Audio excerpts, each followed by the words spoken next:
जय गुरु जी। शुक्राना गुरु जी। जय गुरु जी महाराज। गुरुर् ब्रह्मा गुरुर्विष्णु गुरुर्देवो महेश्वरा गुरु साक्षात परब्रह्म तस्मै श्री गुरुवे नमः। जय गुरु जी। शुक्राना गुरु जी। हर पल हर सांस का कोटि कोटि शुक्राना गुरु जी। और संगत जी आप सबको भी मेरा प्यार भरा जय गुरु जी। तो संगत जी आज हम आ गए हैं 26 पार्ट पे और आज मैं पढ़ने जा रही हूँ इसमें दंपति की मनोकामना पूर्ति। तो संगत जी आज आप ये सुनिए दंपति की मनोकामना की कैसे पूर्ति हुई है ना। तो ये गुरु जी का दिव्य स्वरूप इसमें ध्यान लगाइए। ये मुझे एक ब्लेसिंग में मिला था और ये बहुत ही प्यारी ब्लेसिंग है मेरी। और जब से ये ब्लेसिंग मुझे मिली है मैं तो निहाल हो गई हूँ। हर पल आते जाते बस गुरु जी का मुखड़ा में देखती रहती हूँ। उनकी मुस्कुराहट मुझे फील कराती रहती है कि हर क्षण वो मेरे साथ है। तो उनकी ब्लेसिंग मुझ पर बहुत बनी हुई है, बहुत कृपा बनी हुई है। तो वो ब्लेसिंग बस मैं चाहती हूँ कि जितने भी गुरु परिवार में मेरे ये जुड़ रहे हैं, गुरु जी ब्लेसिंग कल्याण कितना मेरी जो ये फैमिली बन रही है यूट्यूब की, हमारी संगत की फैमिली है ना, तो ये सब खूब फले फूले। मैं अपनी तरफ से भी गुरु जी से आप सबके लिए अपने लिए अरदास करती हूँ कि किसी के साथ भी कोई कलेश है, रोग है, दुख है और कोई फाइनेंशियल प्रॉब्लम है तो किसी की भी कोई ना रहे और सब लोग खुशहाल जिंदगी रहे।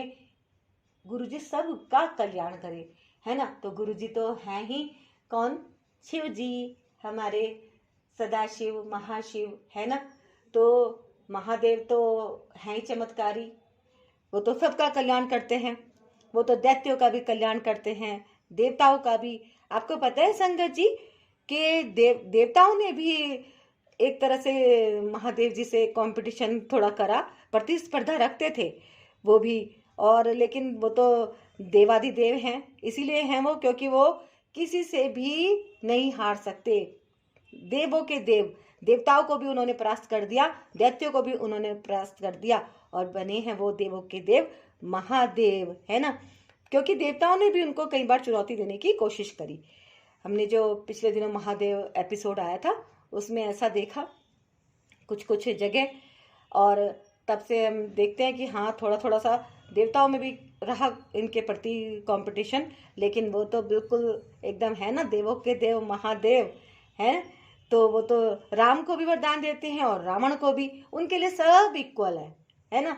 तो हमें तो क्या है, अब गुरु जी आ गए हैं हमारे, हमको संभालने के लिए। मैंने एक छोटी सी स्टोरी शिव पुराण में पढ़ी थी, मैं आपके साथ वो शेयर कर रही हूँ कि उसमें मैंने पढ़ा था कि जब सृष्टि की रचना हुई, महादेव जी जैसे प्रकट हुए हैं शिव जी, तो और फिर विष्णु भगवान आए, फिर ब्रह्मा जी आए। तो कार्यभार जब सौंपा गया ब्रह्मा जी को तो सृष्टि निर्माण के लिए बनाया गया और विष्णु भगवान तो पालने वाले बने कि सृष्टि का पालन वो करेंगे। तो एक बार ब्रह्मा जी ने बोला कि भाई शिव जी को कि आप जो है और मनुष्यों की रचना करो। तो उन्होंने जो अपने स्वरूप बिल्कुल अपने सेम टू सेम 11 अपने जैसे ही शिव जी के रूप बना दिए, वो 11 रुद्र अवतार कहलाए। तो उन्होंने कहा कि ब्रह्मा जी ने कि भाई ये कैसे आपने बनाए, ये तो बड़े बिल्कुल आपके जैसे हैं, आप थोड़ा नॉर्मल लोगों की रचना कीजिए। तो उन्होंने कहा नहीं नहीं भाई, हंस के बोले शिव जी, नहीं नहीं भाई उनकी तो रचना तुम ही करो। और जी मैं तो जो हूँ, तुम जिनकी भी रचना करोगे विष्णु उनका पालन करेंगे और मैं उनको पापों से मुक्ति दिलाऊंगा, है ना। कि भाई अगर उनसे कोई गलतियां हो गई हैं तो मैं उनको पापों से मुक्ति दिलाऊंगा। और उन्होंने फिर संहार का भी उन्होंने अपना कार्यभार उन्हीं के ऊपर रहा कि भाई वो तो मैं करूंगा, है ना। तो और उन्होंने एक बात और कही थी, शिव पुराण में ही मैंने पढ़ी है कि वो गुरु के रूप में आएंगे और उद्धार करने आएंगे मनुष्यों का, गुरु का रूप धारण करके। तो ये बिल्कुल एकदम सच्ची बात है कि ये जो गुरु जी हैं वास्तव में ही शिव जी का अवतार रहे हैं और आज भी हैं। आज भी हैं, बिल्कुल आप इनको फील कर सकते हैं।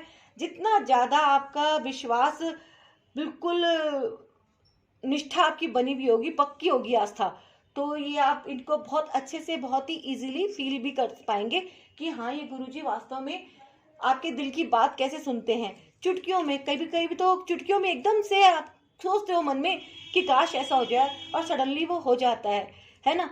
हालांकि विश तो बहुत रहती है इंसान के दिमाग में कि मेरे पास ये भी हो, ये भी हो, यहाँ भी घुमाऊं, ये भी कर लूँ, वो भी कर लूँ, वो एक अलग मैटर है।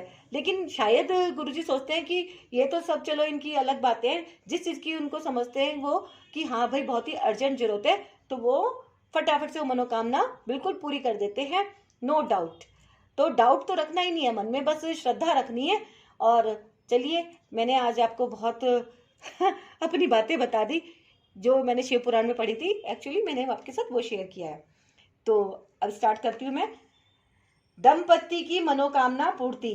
गौरव मारवाहा दिल्ली के सदर बाजार में व्यवसाय करते थे, परंतु उसमें कठिनाइयां आ रही थी। उनके एक घनिष्ठ संबंधी ने उनको गुरुजी के दर्शन करने को सुझाव दिया। वे अपनी पत्नी के साथ मोटरसाइकिल पर गुरुजी के पास आए। उनकी पत्नी मोटरसाइकिल के पीछे बैठे हुए गुरुजी से प्रार्थना करती थी कि उनको और आरामदायक वाहन मिल जाए।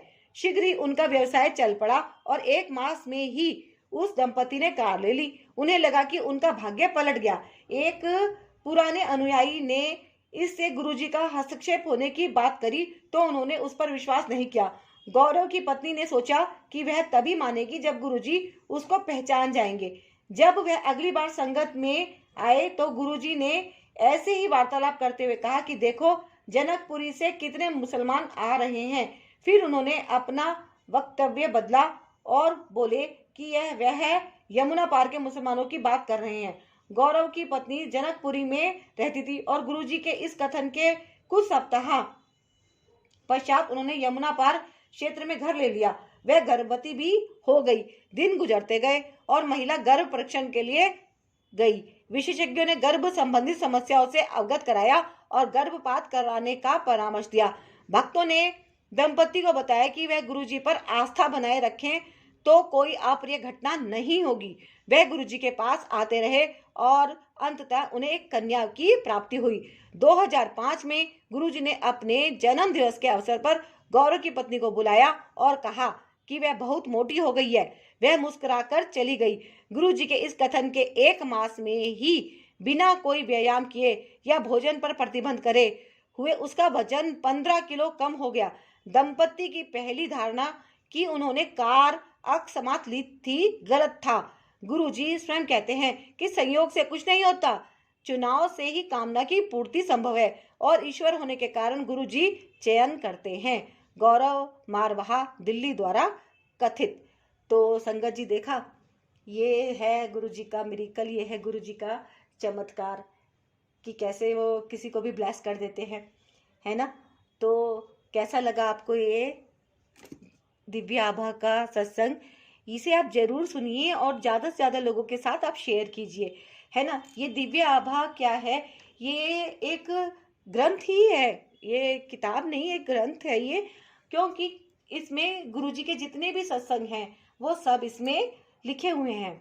तो ऐसा ही माना जाता है कि जब हम किसी की भक्ति करते हैं और उनके सत्संगों को, मतलब उनके द्वारा किए गए कार्यों को जब हम पढ़ते हैं तो वो जितने भी देवी देवता हैं वो बहुत ज़्यादा प्रसन्न होते हैं।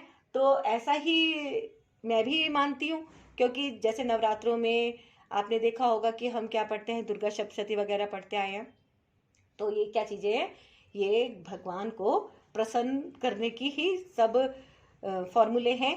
और बहुत ही, ये तो बहुत ही शॉर्टकट, बहुत आसान सा फॉर्मूला है कि गुरुजी को प्रसन्न करने का। आप दिव्य आभा को एक बार पूरा सुने, जितने भी पार्ट्स हैं वो सारे सुने। अगर आपका कोई पार्ट मिस हो गया है तो इसमें आप दोबारा से 1 2 3 4 5 6 7 8 9 10 11 12 13 14 15 16 17 18 19 20 21 22 23 24 25 जितने भी सारे पार्ट्स हैं पिछले, वो आप जरूर सुनिएगा, है ना, ताकि आपकी एक पार्ट, एक ग्रंथ आपका पूरा कंप्लीट हो जाए, है ना।